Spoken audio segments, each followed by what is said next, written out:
Cricketer Imrul Kayes, যাকে এক ফরম্যাটের জন্য সাবেক বলা গেলেও বোধহয় ভুল বলা যাবে না, সাম্প্রতিক সময়ে লাল বলের ক্রিকেটকে বিদায় জানিয়েছিলেন। এই একটা দিক দিয়ে সাকিব, তামিম, মাশরাফিদেরও ছাড়িয়ে গেলেন ইমরুল। সতীর্থদের কাছ থেকে যে রাজকীয় সংবর্ধনা পেয়েছিলেন, সেই সৌভাগ্য তো দেশের তারকা ক্রিকেটারদের কপালে এখনো জুটেনি। সেই হিসেবে ইমরুলকে ধন্যবাদ জানাতেই হয়, যিনি জানেন কোথায় থামতে হবে।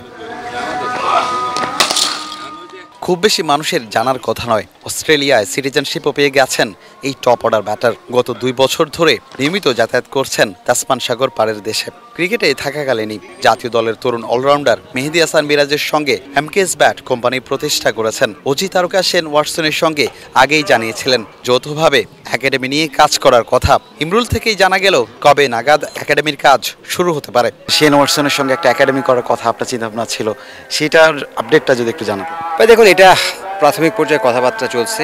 আমি তো এখন বাংলাদেশে ক্রিকেট খেলতেছি, আমি খেলি, ইনশাল্লাহ আরও কয়েকটা বছর খেলবো। বাট ওইটা ইন্টারনাল ব্যাপার, এটা নিয়ে কথা চলতেছে, দেখা যাক, আল্লাহ ভরসা। জাতীয় দলের হয়ে সাদা বলে 92টি ম্যাচ খেলা হয়েছে ইমরুল কায়েসের। ব্যাট হাতে খুব বেশি সাফল্য পাননি। ব্যাট হাতে রান করেছেন 2552। 6 বছর আগে সবশেষ ওডিআই খেলেছেন, 7 বছর আগেই খেলেছেন টি-20। মেহেরপুরের এই ক্রিকেটারকে আবারও কি দেখা যাবে লাল সবুজের জার্সিতে? বাংলাদেশ ক্রিকেট কালচারের প্রেক্ষাপটে বাস্তবতা অনুযায়ী অসম্ভব না হলেও চ্যালেঞ্জিং তো বটেই। ওমরা হজ করার কারণে এনসিএল টি-20 টুর্নামেন্টের প্রথম 2টি ম্যাচ খেলা হয়নি কায়েসের। শনিবার নিজেদের তৃতীয় ম্যাচে খুলনার হয়ে মাঠে নামা হয়েছে এই ওপেনারের। এখনও 2 থেকে 3 বছর ক্রিকেট খেলা চালিয়ে যেতে চান তিনি। ফিউচারে ক্রিকেটের সঙ্গেই থাকবেন বাংলাদেশ ওপেনার। কোচিং পেশায় দেখা যাবে তাকে।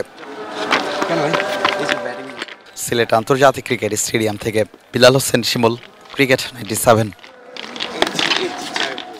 Double million offer Walton fridge কিনে পেতে পারেন 20 লক্ষ টাকা। রয়েছে কোটি কোটি টাকার নিশ্চিত উপহার।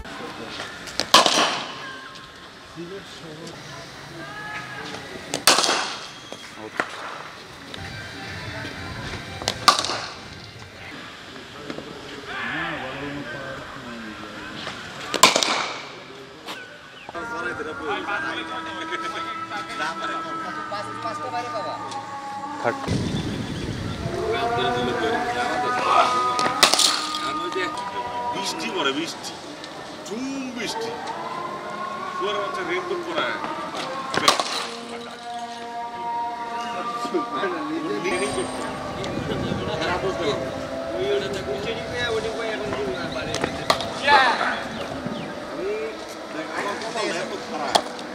তিনটা করছে আমার সাথে